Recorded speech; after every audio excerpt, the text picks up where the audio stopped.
दोस्तों, जिसकी जैसी सोच वो वैसी ही कहानी रखता है। कोई परिंदों के लिए बंदूक तो कोई परिंदों के लिए पानी रखता है। उस इंसान से कभी झूठ मत बोलिए जिसे आपके झूठ पर भी विश्वास हो।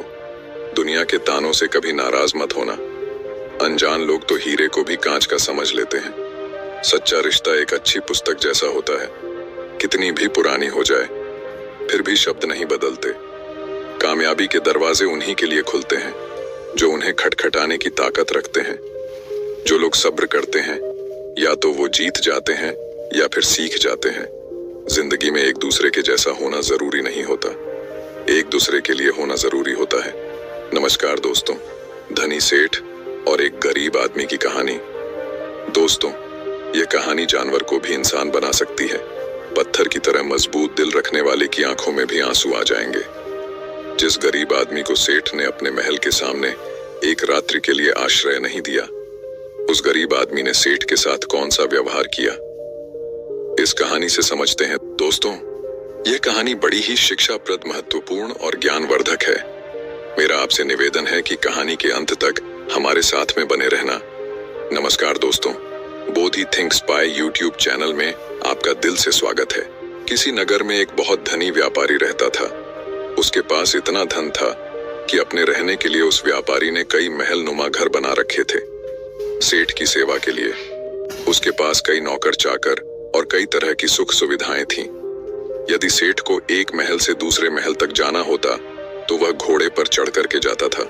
सेठ का व्यापार पूरे नगर में फैला हुआ था और इसी कारण से उसे बहुत बार यात्राओं पर निकलना पड़ता था। परंतु सेठ इस व्यापारिक यात्राओं पर अकेला ही जाता था। किसी भी नौकर और अपने साथ किसी अन्य आदमी को लेकर के वह सेठ नहीं जाता था। इन यात्राओं के दौरान उसे कई बार घने जंगलों में होकर के निकलना पड़ता था और कई सराय में उसे रुकना पड़ता था। सेठ को अपने किसी भी नौकर पर विश्वास नहीं था, इसीलिए हमेशा वह सेठ अकेला ही यात्रा करने के लिए निकलता था। इसी तरह सेठ के दिन बीत रहे थे। एक बार की बात है, रात के समय वह सेठ अपने महल से सामने एक दिन टहल रहा था कि उसके सामने से एक बूढ़ा व्यक्ति आता हुआ दिखाई दिया। उस बूढ़े व्यक्ति के कपड़े बहुत ही फटे पुराने थे। सिर पर वह गठरी को लादे हुए थे। जैसे ही उसने सेठ को देखा, उस बूढ़े आदमी ने जो गठरी उसके सर पर रखी हुई थी उसे उठा करके नीचे रख दिया और सेठ को प्रणाम करते हुए कहने लगा, श्रीमान जी, मैं बहुत दूर से आया हूँ और मैं बहुत थक गया हूँ। यदि आप आज्ञा दें तो यहाँ रात काट लूं। उस बूढ़े व्यक्ति की बात को सुनकर के सेठ ने कहा, यह मेरा महल है, कोई धर्मशाला नहीं है। बूढ़ा व्यक्ति कहने लगा कि मैं केवल आपकी घुड़साल के बाहर ही पड़ा रहूंगा और सुबह होते ही यहाँ से मैं चला जाऊंगा। सेठ ने कहा, परंतु यहाँ तुम्हारी देखभाल कौन करेगा? उस बूढ़े व्यक्ति ने कहा कि मुझे किसी भी चीज की कोई आवश्यकता नहीं है, इसलिए देखभाल की कोई जरूरत नहीं है। सेठ ने कहा कि हमें क्या मालूम है कि तुम कौन हो। एक आदमी हमें रात भर के लिए तुम्हारी रखवाली के लिए यहाँ पर लगाना पड़ेगा। उस बूढ़े व्यक्ति ने कहा कि क्यों महाराज, ऐसा क्यों करना पड़ेगा आपको? सेठ ने कहा कि वह इसीलिए करना पड़ेगा कि रात को तुम कोई वस्तु उठा करके यहाँ से निकल ना जाओ। इस पर राम राम कहते हुए उस बूढ़े व्यक्ति ने अपने कानों को हाथ लगाया और सेठ को नमस्कार करते हुए अपने सिर पर उस गठरी को फिर से लाद लिया और वहां से चलने लगा। रात अंधेरी थी, आकाश में घने बादल छाए हुए थे, कभी कभी कुछ बूंदें भी होने लगती थीं। आंधी आने का डर था। वह बूढ़ा व्यक्ति बुरी तरह से थक चुका था। उसके हाथ पैर काम नहीं कर रहे थे, उसका चलना फिरना कठिन था। परंतु सेठ के इन कट शब्दों ने उसे ऐसा घायल कर दिया था कि उसे अब उस नगर के किसी भी शहरी के पास जाकर के विश्राम करने का विचार छोड़ दिया था। जोरों की बरसात होने लगी। जिस तरह रात का अंधकार बढ़ता जा रहा था, उसी तरह से बूढ़ा आदमी भी अपने सर पर गठरी को लादे हुए आगे चला जा रहा था। समय बीतता गया। कुछ दिनों के बाद वह सेठ अपने मित्रों और अन्य सेवकों के साथ एक दिन शिकार खेलने के लिए जंगल में निकल पड़ा। शिकार खेलते समय उसे अपना घोड़ा एक हिरण के पीछे उसने लगा दिया। बहुत ही प्रयत्न करने के बाद वह उसके हाथ ना लगा और इसी दौड़ में वह सेठ अपने साथियों से आगे निकल चुका था। जंगल घना था और घने जंगल में घुस जाने के कारण वह सेठ अपने नगर का मार्ग भूल चुका था। लगभग कई घंटों वह जंगल में भटकता रहा। इतने में ही रात हो गई। बारिश चालू हो गई। आंधी चलने लगी और बादल छा गया। कोई भी ऐसा व्यक्ति नहीं था जो सेठ की किसी भी प्रकार से कोई सहायता कर सकता था। बेचारा थक करके चूर चूर हो गया। जब उसे कोई रास्ता नजर नहीं आया तो वह एक वृक्ष के नीचे बैठ गया। आंधी इतनी जोरों से बढ़ने लगी कि जंगल के जो वृक्ष थे वह सब टूट टूट करके गिरने लगे। आंधी के कारण अंधेरा बढ़ने लगा। हाथ को हाथ नहीं दिखाई दे रहा था। प्रकृति के इस प्रकोप से घबरा करके सेठ का जो घोड़ा था वह अपने बचाव के लिए इधर उधर भागने लगा। घोड़े का मालिक इतना थक चुका था कि उसे होश नहीं था। थोड़ी देर के बाद आंधी जब कुछ कम पड़, थोड़ी थोड़ी बरसात होने से चारों ओर जो फैली हुई धुल थी वह बैठ चुकी थी। आकाश को साफ हो गया था। तब सेठ ने देखा कि उसका घोड़ा उससे वहां से जुदा हो चुका है। उस सेठ ने उस घोड़े को 2000 रुपए दे करके खरीदा था और उस घोड़े से बहुत ही प्यार करता था। उसे पालने में उसने किसी तरह की कोई कसर नहीं छोड़ी थी। अब तो सेठ को घर पहुंचने की कोई भी उम्मीद नहीं थी। कहते कि सवेरा होने के आसपास रात का अंधकार बहुत बढ़ जाता है और इसी तरह आशा और सूर्य की किरणों के पहुंचने से पहले निराशा और दुख का अंधेरा भी बहुत अधिक हो जाता है। बहुत अधिक दुखी और निराश हो जाने पर उस सेठ को दूर से एक व्यक्ति आता हुआ दिखाई दिया। पहले तो उस व्यक्ति को देख करके वह सेठ सहम गया।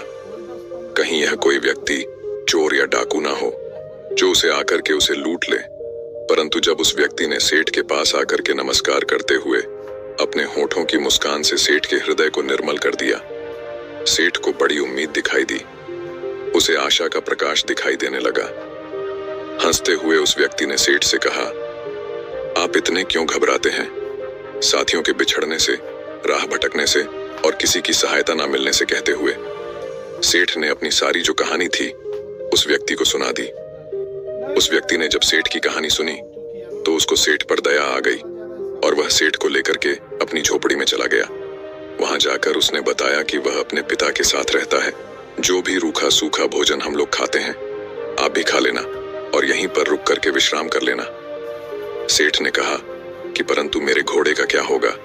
उस व्यक्ति ने कहा, सुबह होने से पहले मैं आपके घोड़े को किसी भी तरह से ढूंढ लूंगा। सेठ ने कहा कि वह कैसे ढूंढ? तुम बड़ा घना जंगल है, इतनी अंधेरी रात है, तुम कैसे ढूंढ सकोगे? उस व्यक्ति ने कहा कि मैं इस जंगल के कोने कोने से परिचित हूं। सेठ ने कहा, तो क्या तुम मेरे साथियों को भी ढूंढ सकोगे?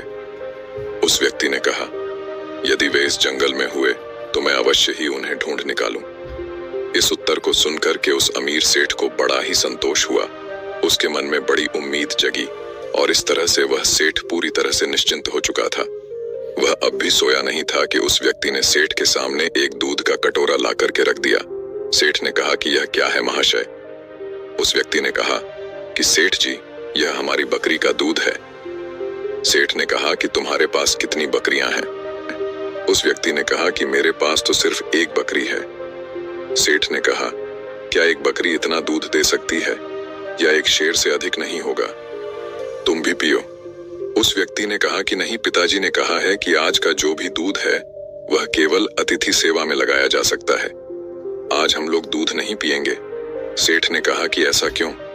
उस व्यक्ति ने कहा कि हमारे यहाँ सबसे बढ़िया चीज दूध को समझा जाता है और अतिथि की सेवा में हम लोग इसको पेश कर देते हैं। मैं पिताजी का इकलौता पुत्र हूँ और दूध हमारे यहाँ सर्वोत्तम भोजन समझा जाता है। पिताजी ने यह आपकी सेवा में भेजा है। सेठ ने कहा कि तुम तो सचमुच देवता हो।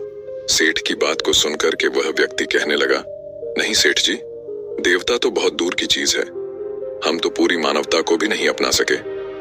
उसकी बात को सुनकर के सेठ ने कहा, नहीं भैया, मानवता तो आप में कूट कूट करके भरी हुई है।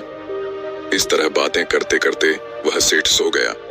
अपने अतिथि की सच्ची सेवा करने वाला वह व्यक्ति चुपके से उठा और हाथ में मसाल लिया और अपने अतिथि के घोड़े को ढूंढने के लिए वहां से वह चल दिया। ढूंढते ढूंढते वह सुबह के समय के आसपास ढूंढा। बहुत ढूंढने के बाद आखिर उसे घोड़ा मिल गया। वह अपने अतिथि का घोड़ा ला करके अपनी झोपड़ी पर लौट आया। जब उसकी माँ ने देखा कि अतिथि का घोड़ा मिल गया है तो वह उठ करके घोड़े के लिए सारा डालने लगी। वह जानती थी कि घोड़ा जंगल से घास चर करके आया होगा, परंतु फिर भी उसने अतिथि के घोड़े की सेवा करना अपना परम कर्तव्य समझा। घोड़े को यदि सारा ना मिलता तो शायद अतिथि सेवा अधूरी समझी जाती। सुबह के समय जब वह अमीर सेठ सो करके जगा तो उसने देखा कि उसका जो घोड़ा है वह सारा खा रहा था और अतिथि सेवक वह व्यक्ति उसके सामने हाथ जोड़े हुए कह रहा था, आज ईश्वर ने हमारी लाज रख ली। उसको सुनकर के सेठ ने पूछा कि कैसे। उस व्यक्ति ने कहा, सेठ जी, आपका घोड़ा सकुशल मिल गया। यदि वह सामने की ओर निकल जाता तो शायद बाघ उसे अपना शिकार बना लेता। इतना सुनकर कि उस सेठ ने उस व्यक्ति को बहुत सा धन्यवाद दिया। इस समय उसे व्यक्ति की वृद्ध माता ने अतिथि के लिए दूध का कटोरा भर करके भेज दिया। दूध पी लेने के बाद सेठ घर लौटने की इच्छा प्रकट करते हुए कहा, मैं तुम्हारे पिताजी से मिलना चाहता हूँ। वह नवयुवक अपने पिता को बुलाने के लिए गया। उसके पिता बिस्तर पर लेटे हुए आराम कर रहे थे। उस युवक ने पहुंच करके कहा कि पिताजी, जो अतिथि महाशय हैं वह आपको याद कर रहे हैं। उस पिताजी ने पूछा कि किस लिए? पुत्र ने कहा कि वे जानना चाहते हैं। पिता ने कहा, उनसे कहो कि कुछ दिन और ठहरे। पुत्र ने कहा कि मैंने कहा था परंतु वह नहीं मानते। पिता ने कहा, अच्छा तो उन्हें उनके घर तक छोड़ करके आओ। पुत्र ने कहा, जाने से पहले वह आपके दर्शन करना चाहते हैं। पिता ने कहा, बेटा अच्छा, तो यही होगा कि मैं उनसे ना मिलूं। पिता की इस तरह की बात को सुनकर के पुत्र को कुछ आश्चर्य हुआ। उसने अपने पिता के सामने मुख से कभी कोई शब्द नहीं कहा था। आज वह पिता को इस प्रकार देखने लगा मानो उसकी आंखों में शब्द कोई लिखा हो। पिता ने पुत्र के प्रश्न को पढ़ लिया और उसे धीरे से समझाता हुआ कहने लगा, बेटे, तुम शायद यही पूछना चाहते हो कि मैं अतिथि से इस प्रकार दूर रह करके उसका निरादर क्यों कर रहा हूं। असल में मेरी इस बात में भी अतिथि का सत्कार का भाव ही भरा हुआ है। पुत्र ने पिता की बात को सुन के कहा, मैं इस अनादर में आदर की भावना को समझ नहीं सका। पिताजी, पिता ने कहा, समझाओ भी कैसे? ऐसी कौन सी कठिन बात है जो मुझे न समझ सके? पिता ने कहा, यह एक व्यर्थ घटना है जिसके बारे में बताना नहीं चाहता। पुत्र ने कहा कि अच्छा, तो अतिथि महोदय से आपके बारे में क्या कहूं? पिता ने कहा कि यही कि पिताजी बूढ़े हैं और रोगी भी हैं। वह बिस्तर से उठकर कि चलने फिरने में असमर्थ, इसलिए उनका बाहर आना कठिन है। पुत्र ने अपने पिता का जो संदेश था वह जाकर के उस सेठ को सुना दिया। इस बात को सुनकर के सेठ कहने लगा, इस पवित्र स्थान पर आकर के मैं ऐसे महात्मा को देखे बिना यहाँ से कैसे वापस चला जाऊं, जिसके घर में भूले भटके को मार्ग दिखाया जाता है, जहां अतिथि की सेवा की जाती है, जी जान लगा करके की जाती है, जहां अजनबी अतिथि के घोड़े को ढूंढने के लिए घर वाले अपनी जान की बाजी लगा देते हैं, और जहां जो घर की गृहिणी है वह अपना खान पान उठा करके अतिथि के घोड़े की पेट भरने के लिए तैयार करती है। तुम्हारे पिता को देखकर ही मेरा जीवन सफल हो सकता है। सेठ का संदेश पुत्र ने पिता तक पहुंचा दिया। अब बूढ़ा क्या करता, उसे सेठ के सामने आना ही पड़ा। सेठ ने देखते ही पहचान लिया कि यह तो वही बूढ़ा है जो कुछ दिन पहले उनके महल के सामने सर पर गठरी उठाए हुए आया था। एक रात के लिए उसने आश्रय मांगा था और सेठ ने उसे चोर तक कह दिया था। कितनी दानव थी उसके दुर्व्यवहार में। इस वृद्ध के पुत्र ने अपनी मानवता का परिचय देकर के उस सेठ के हृदय को बिल्कुल बदल दिया था। अमीर सेठ हाथ जोड़ करके खड़ा हो गया और अपने दुर्व्यवहार के लिए उस बूढ़े व्यक्ति से क्षमा याचना करने लगा।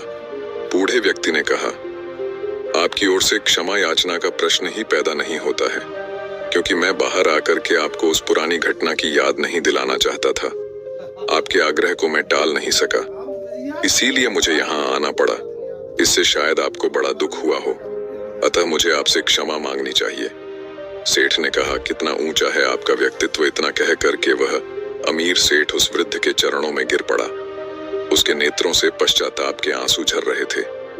उसके होंठ फड़फड़ा रहे थे, मानो वह यही कह रहे हों कि इस बूढ़े की झोपड़ी महलों से भी ऊंची है, क्योंकि जहां मानवता का निवास है। इसके बाद उस सेठ को सुरक्षित वह सेठ अपने घर में लौट आया। इस घटना के बाद उस सेठ का हृदय परिवर्तन हो गया। जहां कठोर हृदय वाला वह सेठ था, उसे किसी पर विश्वास और दया की भावना उसके मन में नहीं होती थी। वही सेठ बिल्कुल बदल चुका था। अब वह दीन और दुखियों की सेवा करता और उसके द्वार पर आने वाले जो भी अतिथि थे उनका पूरा स्वागत सत्कार करने लगा। सेठ का पूरा परिवर्तन हो चुका था। जो पत्थर दिल सेठ था वह पूरी तरह से पिघल चुका था।